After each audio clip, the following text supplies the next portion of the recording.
ભરૂચ સહિત રાજ્યની તમામ પ્રાદેશિક વાહન વ્યવહાર કચેરીઓમાં હવે ડ્રાઇવિંગ ટેસ્ટ પદ્ધતિ આધુનિક બની રહી છે. તબક્કાવાર જૂના સિસ્ટમને બદલીને આર્ટિફિશિયલ ઇન્ટેલિજન્સ આધારિત વિડીયો એનાલિટિક ટેકનોલોજી ઉપર આધારિત સ્માર્ટ ટ્રેક શરૂ કરવાની કામગીરી તેજ ગતિએ ચાલી રહી છે.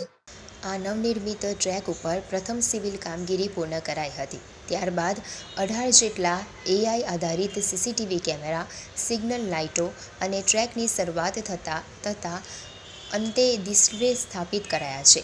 સમગ્ર AI સિસ્ટમનું સંચાલન કરવા માટે વિશિષ્ટ કંટ્રોલ રૂમ પણ તૈયાર કરવામાં આવી રહ્યું છે. હાલ જૂની પદ્ધતિ મુજબ સ્પીકર દ્વારા સૂચના આપી અને કારમાં સેન્સર લગાવી ટેસ્ટ લેવાય છે. પરંતુ નવા ટ્રેક ઉપર આ સેન્સર પૂર્ણ રીતે દૂર થશે. અરજદારને ફક્ત સિગ્નલ લાઇટ મુજબ ટેસ્ટ આપવા મળશે. નાનીમાં નાની ભૂલ પણ AI પકડી લેશે એટલે સાચી ડ્રાઇવિંગ આવડત ધરાવતા અરજદાર જ પાસ થઈ શકશે. AI આધારિત ટ્રેક ઉપર અરજદાર જ્યારે આખરી સ્ટેજ પૂરું કરીને કાર રિવર્સ કરે છે ત્યારે બહાર નીકળતા સામે જ મુકાયેલા ડિસ્પ્લે ઉપર તરત જ પરિણામ દેખાશે કે તે પાસ છે કે નપાસ, જેથી અરજદારને RTO ઓફિસમાં પૂછપરછ કરવાની પણ જરૂર પડશે નહીં.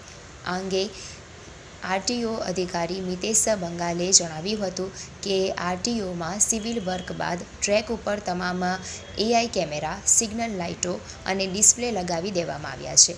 મોટાભાગનું કામ પૂરું છે અને હવે ઓડિટ બાદ 15 દિવસ બાદના સમયમાં AI આધારિત ટેસ્ટિંગ શરૂ થવાની શક્યતાઓ છે.